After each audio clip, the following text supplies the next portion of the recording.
हर हर महादेव। दोस्तों, अनुराग मिश्रा नाम है हमारा। स्वागत है आपका गीता नंदन एकेडमी में। दोस्तों, क्या आप जानते हैं कि भारतीय सेना ने हाल ही में एक ऐसी कमांडो फोर्स बनाई है जो किसी भी दुश्मन पर बिजली की तरह गिर सकती है। नाम है कालभैरव कमांडो। आज हम इसी नई ताकत की बात करेंगे, क्यों इसे बनाया गया, कैसे काम करती है और यह भारत की युद्ध रणनीति को कैसे बदल रही है। एक नाम में ही छुपा है शक्ति का संदेश। कालभैरव, ये नाम खुद अपने आप में शक्ति और विनाश का प्रतीक है।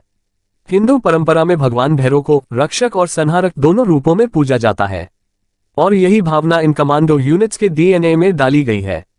राष्ट्र की रक्षा और शत्रु का संहार। इसीलिए भारतीय सेना ने इस नई फोर्स का नाम रखा भैरव लाइट कमांडो बटालियन। इसका उद्देश्य है सीमाओं पर किसी भी आकस्मिक स्थिति में तेजी से, सटीकता से और निर्णायक तरीके से जवाब देना। 2. जन्म कब और क्यों हुआ। ये फोर्स 2025 में आधिकारिक रूप से लॉन्च की गई। इसका ऐलान कारगिल विजय दिवस 2025 के अवसर पर किया गया था, जब सेना प्रमुख ने नई सुरक्षा रणनीति के तहत बताया कि अब भारत को एक ऐसी यूनिट चाहिए जो रेगुलर इन्फेंट्री और स्पेशल फोर्सेस दोनों के बीच की कड़ी बने।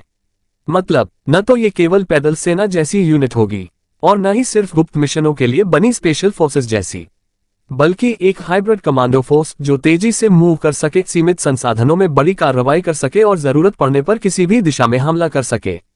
3. इनका मकसद क्या है। भारत के सामने दो बड़ी चुनौतियां हमेशा से रही हैं। पश्चिम में पाकिस्तान और उत्तर में चीन। दोनों ही देशों की सीमाएं कठिन इलाकों में हैं, कहीं ऊंचे बर्फीले पहाड़ तो कहीं रेगिस्तान और बंजर इलाका। ऐसे माहौल में जरूरी था कि एक ऐसी फोर्स बने जो कम समय में तैनात की जा सके, हेलीबोर्न ऑपरेशंस कर सके और रात में भी मिशन को अंजाम दे सके। इसी सोच से जन्म हुआ कालभैरव कमांडोज का। 4. स्ट्रक्चर और ऑर्गेनाइजेशन। हर भैरव बटालियन में करीब 200 से 250 जवान होते हैं, लेकिन ये जवान किसी एक रेजिमेंट या कोर से नहीं आते, बल्कि ये अलग अलग डोमेन से चुने जाते हैं, जैसे कि इन्फेंट्री, आर्टिलरी, सिग्नल्स और एयर डिफेंस। इसका फायदा ये होता है कि हर बटालियन के पास तकनीकी विशेषज्ञता, तोपखाना ज्ञान, कम्युनिकेशन स्किल और एयर सपोर्ट सब एक साथ मौजूद रहता है। सीधे शब्दों में कहें तो एक कॉम्पैक्ट लेकिन डेडली टीम जो किसी भी मिशन को पूरा करने के लिए आत्मनिर्भर है। 5. ट्रेनिंग सिर्फ ताकत नहीं, दिमाग भी हथियार। भैरव कमांडोज को केवल शारीरिक शक्ति पर नहीं, बल्कि सिचुएशनल इंटेलिजेंस पर भी ट्रेन किया जाता है। इनकी ट्रेनिंग में शामिल है नाइट इन्फिल्ट्रेशन, रात में घुसपैठ ऑपरेशन, हाई एल्टीट्यूड वॉरफेयर, ऊंचाई पर लड़ाई, डेजर्ट वॉरफेयर, रेगिस्तान में जंग, drone assisted surveillance, loitering munitions का प्रयोग और रैपिड हेलीबॉर्न इंसर्शन यानी हेलीकॉप्टर से उतरकर कुछ मिनटों में दुश्मन पर हमला कर देना। इनकी ट्रेनिंग स्कूल्स लद्दाख, जैसलमेर और सिक्किम जैसे इलाकों में रखी गई है, जहां इनका हर ऑपरेशन रियल कंडीशन में प्रैक्टिस कराया जाता है। 6. टेक्नोलॉजी, ड्रोन जोड़, डेटा जोड़, डेथ जोन। इन कमांडोज को सिर्फ हथियार नहीं दिए गए हैं, बल्कि डेटा और टेक्नोलॉजी की शक्ति भी दी गई है। हर यूनिट के पास होता है AI supported drone system, thermal imaging कैमरे, night vision goggles, silent communication network और अत्याधुनिक क्लाइमेट एडजस्टेड यूनिफॉर्म्स। कहा जाता है कि भैरव कमांडोज के पास वो गैजेट्स हैं जो किसी साई-फाई फिल्म में दिखते हैं, लेकिन अब ये भारत की हकीकत है। 7. इनका काम क्या होगा। सेना के सूत्रों के अनुसार भैरव कमांडोज को फ्रंटलाइन एक्शन फोर्स के रूप में तैनात किया जाएगा। मतलब, जब भी सीमा पर कोई झड़प, घुसपैठ या अचानक हमला होता है तो पहले इन्हीं कमांडोज को भेजा जाएगा। इनके प्रमुख मिशन होंगे border surgical strikes, counter infiltration operations, drone neutralisation, high speed raids on enemy posts, emergency evacuation under fire. सीधे शब्दों में भैरव वो फोर्स है जो रिएक्ट नहीं करती, बल्कि एक्ट करती है, वो भी बिना देरी के। 8. कहां तैनात होंगे। पहले फेज में 5 बटालियन बनाई गई हैं, जिनमें से कुछ को लद्दाख, अरुणाचल प्रदेश और राजस्थान में तैनात किया गया है। आने वाले महीनों में 20 और बटालियंस बनाई जाएंगी, ताकि भारत की पूरी उत्तरी और पश्चिमी सीमा पर एक भैरव लाइन तैयार की जा सके। 9. भारत की नई डिफेंस स्ट्रेटेजी में इनकी भूमिका। ये फोर्स केवल जंग के लिए नहीं बनी, बल्कि डिटेरेंस स्ट्रेटेजी का हिस्सा है। मतलब, दुश्मन को ये संदेश देना कि अगर तुमने हमारी सीमा की तरफ देखा भी, तो जवाब इतना तेज और खतरनाक होगा कि सोच भी नहीं पाओगे।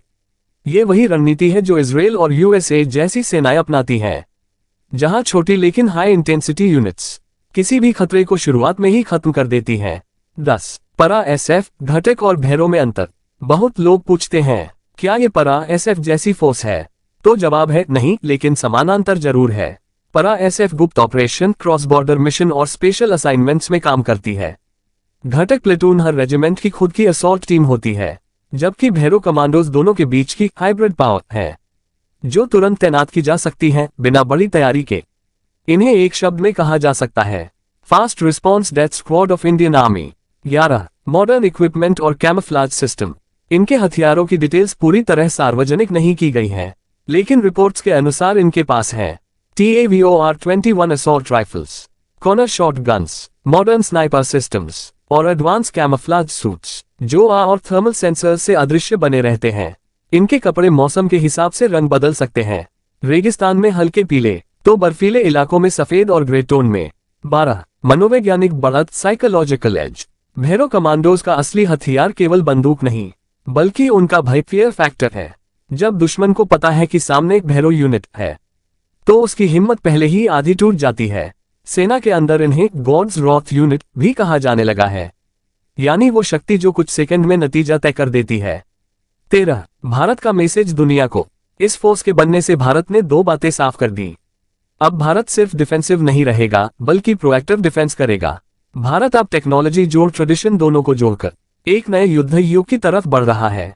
कालभैरव नाम ये दिखाता है कि भारत की सैन्य नीति अब धार्मिक शक्ति, सांस्कृतिक आत्मविश्वास और आधुनिक टेक्नोलॉजी तीनों का संगम है। 14 भविष्य क्या कहता है। अगले 2 सालों में जब ये फोर्स पूरी तरह ऑपरेशनल हो जाएगी, तो भारतीय सेना के पास एक ऐसी क्षमता होगी जो दुनिया की टॉप 5 सेनाओं के बराबर होगी। भविष्य में इन्हें नॉर्दर्न कमांड, वेस्टर्न कमांड और इंटीग्रेटेड बैटल ग्रुप्स के तहत डिप्लॉय किया जाएगा, और माना जा रहा है कि इनका इस्तेमाल ड्रोन स्वॉर्म, क्विक एम्बुश और सटीक स्ट्राइक मिशन में बढ़ाया जाएगा। निष्कर्ष, कंक्लूजन, कालभैरव कमांडोज सिर्फ एक नई बटालियन नहीं है, ये भारत की सुरक्षा सोच में आया मूलभूत परिवर्तन है। ये फोर्स दिखाती है कि अब भारत किसी भी खतरे का जवाब रक्षा से नहीं, बल्कि निर्णायक आक्रमण से देगा।